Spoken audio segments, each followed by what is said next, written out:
Hello everyone, how are you doing? This is MD Tech here with another quick tutorial.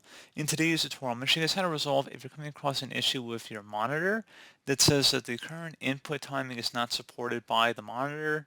Please change your input timing to, and then it'll have a dimension settings as well as a refresh rate, and then it'll say or any other monitor listed timing as per the monitor specifications. So pretty straightforward process, guys. We're going to go ahead and jump right into it.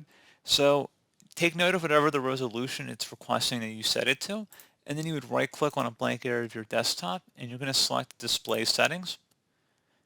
On the right side where it says display resolution, click inside the drop down here and then set it to whatever display resolution is being requested. And then also if you were to go down a little bit further, we're underneath related settings where it says advanced display, click on that. And now at this point, if you had the option to go and adjust, if you're going to have the option of adjusting the refresh rate, it should be in here. So there'd be an option underneath the monitor to choose a refresh rate if your monitor supported multiple refresh rates, whether it was 30 or 60 hertz. Pretty straightforward process, guys. I do hope I was able to help you out, and I do look forward to catching you all in the next tutorial. Goodbye.